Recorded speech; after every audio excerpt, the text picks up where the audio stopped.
Vamos a crear el componente que nos va a permitir hacer login y posterior a eso vamos a crear el componente que nos va a permitir el registro de usuarios.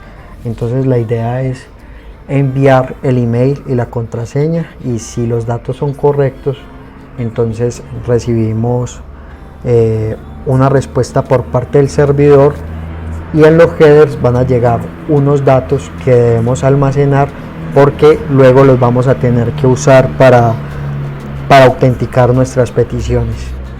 Entonces lo primero es dentro de la carpeta components voy a crear un nuevo archivo, perdón, un nuevo folder que se va a llamar out, y dentro de out voy a crear un nuevo archivo que se va a llamar signin.view.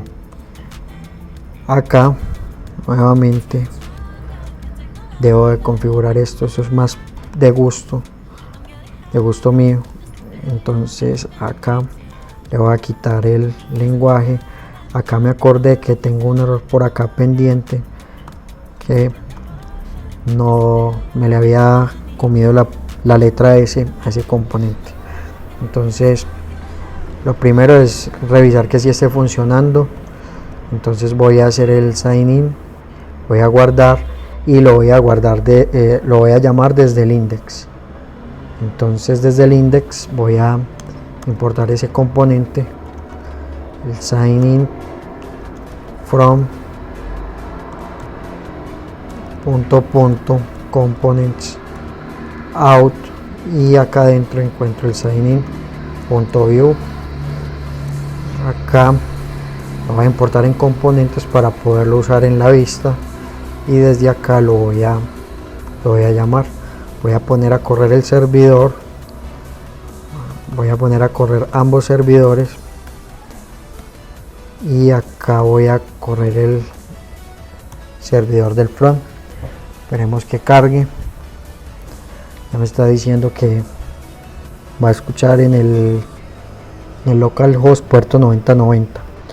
Veremos, ahí ya podemos ir revisar que todo esté bien. Permítame, por acá yo bajo una pestaña para esta pantalla, y acá vamos a ir al localhost 9090. ¿sí? Entonces acá está llamando correctamente al componente que me va a permitir hacer el inicio de sesión. Entonces lo siguiente que yo voy a hacer es que dentro de data, en el componente sign-in, voy a cerrar esto y voy a cerrar esto.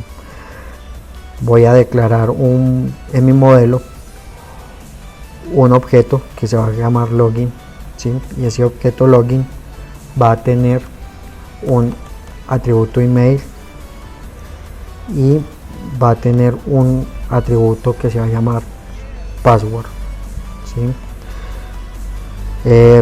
Voy a consultar mi archivo zip para colocarle por defecto esos valores. Entonces, por ejemplo, acá yo sé que tengo esto en el email y que en password tengo esto otro acá. Entonces yo voy a colocarlo en esta parte, y acá voy a crear dos inputs, ¿sí? sencillos. Este va a ser de tipo email y este otro va a ser de tipo password, y acá en ambos necesito vincularlos con el modelo. Entonces voy a decir que son del bmodel igual a, y esto sería login.email, y en este caso este de acá abajo sería el password. Y acá en ambos le voy a colocar un label que me indique que este es el email y este es el password. Y aparte de eso voy a crear un botón que se va a tener como título ingresar, y acá voy a colocar la acción a la que va a llamar al hacer clic, que se va a llamar user login, ¿sí? Entonces este user login lo debo declarar en los métodos. Acá voy a llamar a user login. Entonces lo primero que voy a hacer es verificar que hasta este punto lo que he desarrollado hasta el momento esté funcionando correctamente. Entonces voy a guardar y voy a ver que en la página ya se está viendo el formulario. Voy a ir a la consola y voy a revisar que el console.log del método user login, cuando dé clic sobre el botón ingresar, esté funcionando correctamente. Me dice que el login no está definido y es porque tengo que usarlo con la palabra this, ¿sí? Acá vuelvo y llamo al localhost 9090 y revisamos que todo esté bien. Entonces voy a limpiar la consola para ingresar y acá ya me lo estaba mostrando.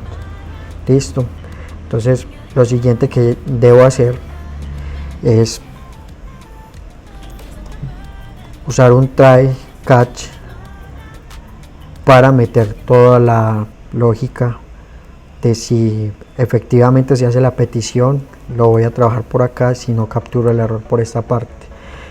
El método user login es un método asíncrono porque dentro de él voy a usar en el llamado Axios la palabra reservada await, que me va a permitir esperar la respuesta y que no se ejecute nada más hasta que no tengamos la respuesta. Entonces voy a declarar una constante que se llama request y acá voy a decir wait this.axios, esto es con pesos, .post, y acá nada más tengo que decirle sign in, y acá dentro de los parámetros que voy a enviar, enviaría dentro del objeto user lo que tenga el objeto login, ¿sí? Y acá voy a imprimir la respuesta de request. Entonces, y por acá voy a imprimir el error en caso de que tengamos algún error. Entonces lo voy a llamar de esta forma para poderlo visualizar bien en la consola. Entonces voy a guardar y vamos a mirar qué sucede. Entonces voy a refrescar la consola por acá, le voy a dar a ingresar. Me está diciendo que tiene un error. Básicamente el error es que no me está tomando la ruta, y esto es porque en el pad me hace falta el pad de users, que es donde podemos hacer el inicio de sesión. Entonces vamos a comprobar si hiciera eso. Voy a darle a ingresar y acá me está dando la respuesta del servidor. Entonces vamos a revisar acá en la consola. Nuevamente voy a hacer el login en la consola del servidor para revisar cuando llega la petición. Entonces por acá tengo el botón ingresar. Nuevamente miro la consola y acá veo que sí me está haciendo el login correctamente. Ahora lo que tenemos que tener en cuenta acá es que el servidor me está respondiendo con unos datos, ¿sí? Me está diciendo quién es el usuario autenticado, ¿sí? Y aparte de eso, en los headers me está entregando las credenciales que yo les he estado mencionando, que voy a necesitar enviar al backend cada que yo haga una petición, como lo son acá el access token, lo voy a necesitar, el client y el UID. Entonces lo primero que debo hacer es capturar esa información y almacenarla en algún lugar en el cliente, para que el cliente, cuando vaya a hacer alguna petición, pueda recogerlo de algún lugar y enviarlo en esa otra petición. Entonces para este video, para este caso, vamos a usar un plugin de NPM que podemos usar con Nux, que se llama Cookie Universal Nux. Esto lo que me permite hacer es que de una manera muy sencilla yo puedo almacenar ese tipo de valores en las cookies y puedo acceder a ellos en cualquier momento. En el próximo video vamos a usar este paquete de NPM.